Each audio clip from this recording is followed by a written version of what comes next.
Hello दोस्तों, आपका Vishnu education channel में आपका स्वागत है।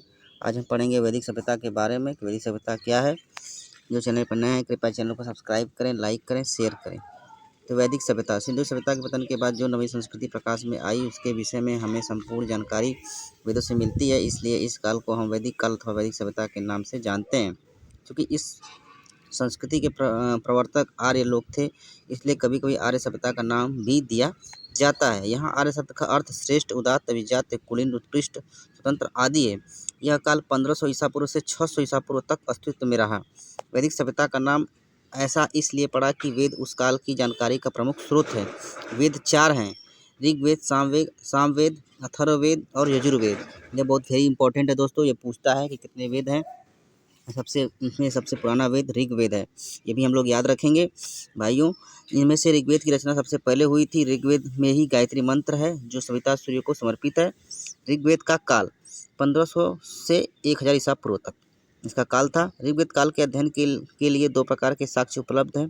पहला साक्ष्य क्या है? पुरातात्विक साक्ष्य, साहित्यिक साक्ष्य। दूसरा है पुरातात्विक साक्ष्य के बारे में जानकारी प्राप्त करेंगे दोस्तों। आगे चलते हैं।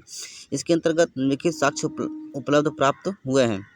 चित्रित धूसर मृत भांड, खुदाई में हरियाणा के पास भगवानपुरा में मिले 13 कमरों वाला मकान तथा पंजाब में भी प्राप्त 3 ऐसे स्थल जिनका संबंध ऋग्वैदिक काल से जोड़ा जाता है। आगे बढ़ेंगे। बोगाच कोई अभिलेख, मितल्पी अभिलेख 1400 ईसा पूर्व। इस लेख में हित्ती राजा सुविलियम और मिन्तानी राजा मत्त्यु आजा के मध्य हुई संधि के साक्षी के रूप में वैदिक देवता इंद्र, मित्र, वरुण और नासत्य का उल्लेख है। इसके पुरातात्विक साक्ष्य के बारे में हम जानें। आगे बढ़ेंगे दोस्तों। साहित्यिक साक्ष्य। ऋग्वेद में 10 मंडल में 1028 मंडल सूक्त हैं। इसमें ये याद रखना पड़ेगा दोस्तों कि ऋग्वेद में कितने मंडल हैं? 10 मंडल है और 1028 मंडल सूक्त हैं। वेरी इंपॉर्टेंट है दोस्तों। पहला एवं 10वां मंडल बाद में जोड़ा गया है, जबकि दूसरे से 7वां मंडल पुराना है। यही बहुत इंपॉर्टेंट दोस्तों, इसको भी याद रखेंगे, यहाँ मार्क कर लेंगे दोस्तों। प्रशासनिक इकाई।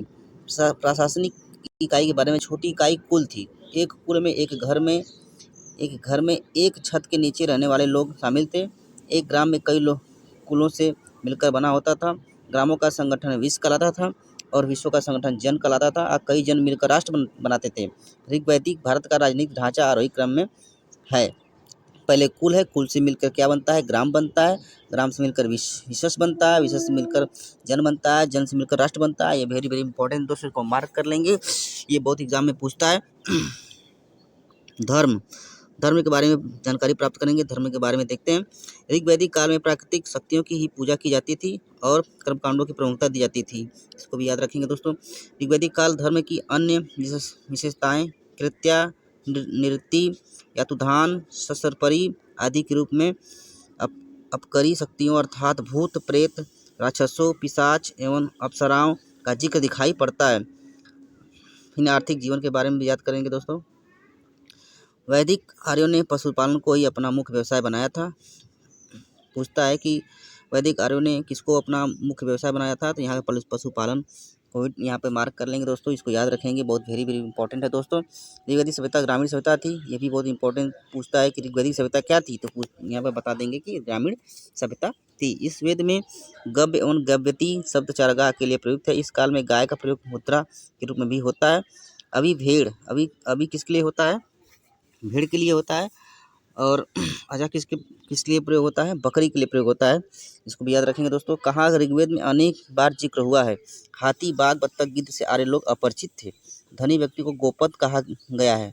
ये भी इंपॉर्टेंट दोस्तों कि धनी व्यक्ति को क्या कहा गया है? गोपत कहा गया है। राजा को गोपति कहा जाता था। युद्ध के लिए गविष्टि, गेसु, गव्य और गम्य शब्द प्रचलित है। समय की माप के लिए गोधुल शब्द का प्रयोग किया जाता था। दूरी का मान के लिए गवयतु प्रयोग करते थे दोस्तों। फिर न्याय व्यवस्था यहाँ कैसी थी वैदिक सभ्यता में? इसको भी पढ़ेंगे। न्याय व्यवस्था धर्म पर आधारित होती थी। राजा कानूनी सलाहकारों तथा पुरोहित की सहायता से न्याय करता था। चोरी, डकैती, राहजनी आदि अनेक अपराधों का उल्लेख मिलता है। इसमें पशुओं की चोरी सबसे अधिक होती थी। मतलब उस काल में पशुओं की चोरी सबसे अधिक होती थी। पशुओं की चोरी सबसे अधिक होती थी।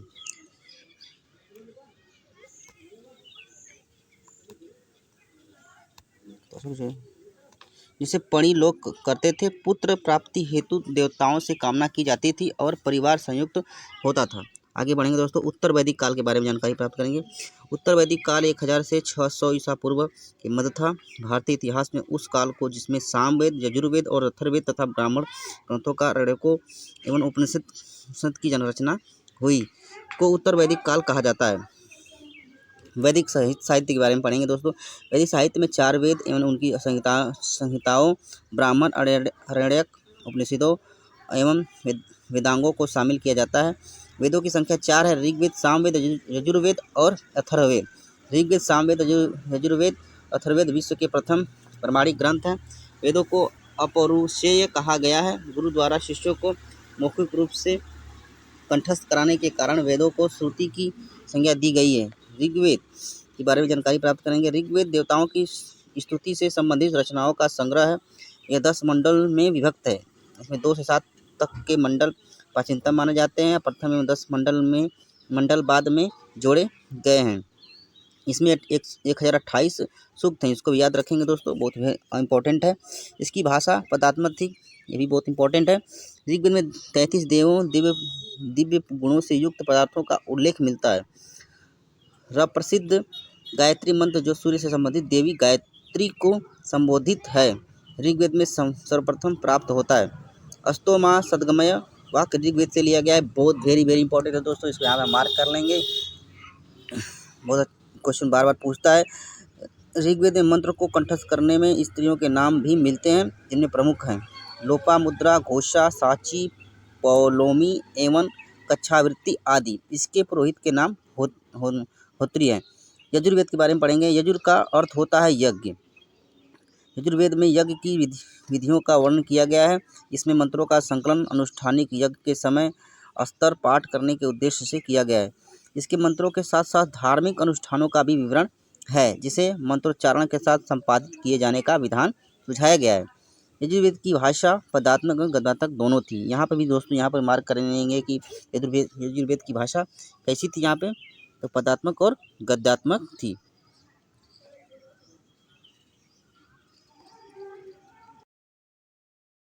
आगे बढ़ते हैं दोस्तों, यहाँ पे यजुर्वेद की भाषा पदात्मक और गद्यात्मक दोनों है।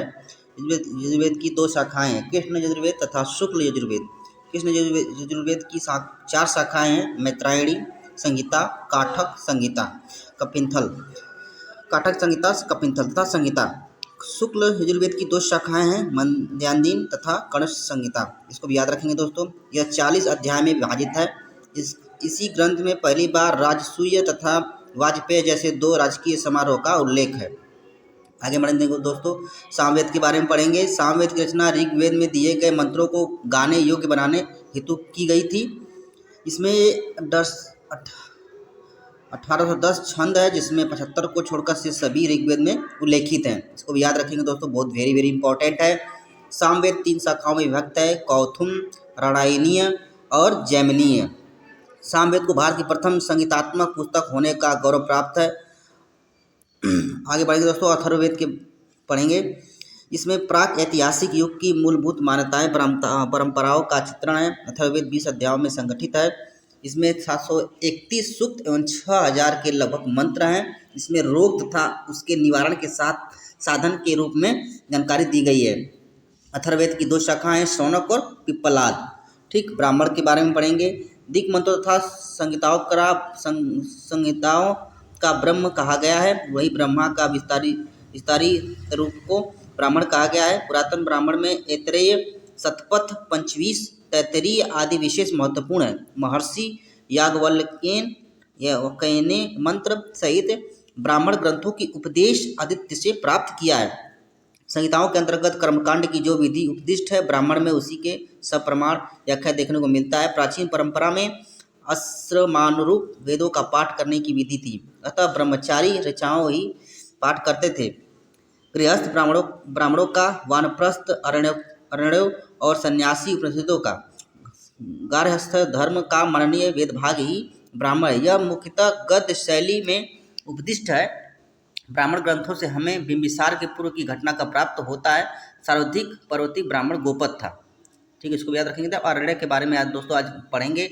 अरण्यक वेदों का वह भाग है जो गृहस्थाश्रम त्याग उपरांत वानप्रस्थ लोग जंगल में पाठ किया करते थे। मतलब गृहस्थ को त्याग करके अपना वानप्रस्थ लोग जंगल में पाठ करते थे, इसी कारण अरण्यक नामकरण किया गया। ठीक है, इसी को कहते हैं। इसका प्रमुख प्रतिपाद्य विषय रहस्यवाद, प्रतीकवाद, यज्ञ और पुरोहित दर्शन है। वर्तमान में 7 अरण्यक उपलब्ध है। सामवेद और अथर्ववेद का कोई अरण्यक स्पष्ट और भिन्न रूप में उपलब्ध नहीं है। उपनिषद के बारे में जानकारी प्राप्त करेंगे दोस्तों। आगे बढ़ते हैं। उपनिषद प्राचीनतम दार्शनिक विचारों का संग्रह है। कुल उपनिषदों की संख्या 108 है। ये दोस्तों बहुत ही इंपॉर्टेंट है, बहुत ही महत्वपूर्ण है। इसको याद रखेंगे कि उपनिषदों की संख्या कितनी होती है, तो 108 होती हैं। कभी कभी क्वेश्चनों में पूछ देता है कि उपनिषदों की संख्या कितनी है, तो यहाँ पर टोटल 108 है। मुख्य रूप से शाश्वत आत्मा, ब्रह्म, आत्मा, परमात्मा के बीच संबंध तथा विश्व की उत्पत्ति से संबंधित रहस्यवादी सिद्धांतों का विवरण दिया गया है। सत्यमेव जयते मुंडकोपनिषद से लिया गया है। बहुत ही वेरी इंपॉर्टेंट दोस्तों है क्वेश्चन, इसको भी आप मार्क कर लेंगे दोस्तों और याद रखेंगे। आगे बढ़ते हैं। मैत्रायणी उपनिषद में त्रिमूर्ति और चातुर आश्रम सिद्धांत का उल्लेख है। वेदांत के बारे में दोस्तों बात करेंगे कि वेदांत क्या है। युगांतर में वैदिक अध्ययन के लिए 6 शाखाओं का जन्म हुआ है, जिनमें वेदांत कहते हैं। वेदांग का शाब्दिक अर्थ वेदों का अंग, मतलब यहाँ भी दोस्तों यहाँ मार्क कर लेंगे कि वेदांगों का अर्थ क्या होता है। वेदांगों का अर्थ अंग होता है। तथापि इस साहित्य के पौरुषीय होने के कारण श्रुति साहित्य से पृथक ही गिना जाता है। वेदांग को स्मृति भी कहा जाता है क्योंकि यह मनुष्यों की कृति मानी जाती है। वेदांग सूत्र के रूप में है। इसमें कम शब्दों में अधिक तथ्य रखने का प्रयास किया गया है। वेदांग की संख्या 6 है।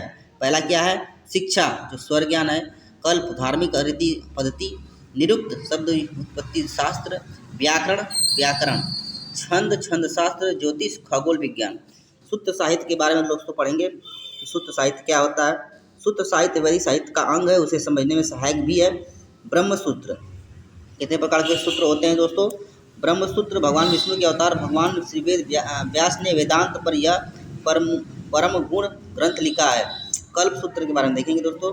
ऐतिहासिक दृष्टि से सर्वाधिक महत्वपूर्ण वेदों का हस्त स्थानीय वेदांत। शोध सूत्र महायज्ञ से संबंधित विस्तृत विधि विधानों की व्याख्या वेदांग कल्प सूत्र का पहला भाग है। स्मार्त सूत्र 16 संस्कारों का विधान करने वाला कल्प का दूसरा भाग। शुल्ब सूत्र यज्ञ स्थल तथा अग्निवेदी के निर्माण तथा माप से संबंधित नियम, इसमें भारतीय ज्यामिति का प्रारंभिक रूप दिखाई देता है। कल्प का तीसरा भाग है। धर्मसूत्र, इसमें सामाजिक धार्मिक कानून तथा आचार संहिता आते हैं। यह कल्प का चौथा भाग है। गृह सूत्र पारिवारिक संस्कारों, उत्सवों तथा व्यक्ति यज्ञों से संबंधित विधि विधानों की चर्चा की गई है गृह सूत्र के बारे में। यहाँ दोस्तों वैदिक सभ्यता यहाँ समाप्त होती है। कृपया चैनल को सब्सक्राइब करें, लाइक करें, शेयर करें। धन्यवाद।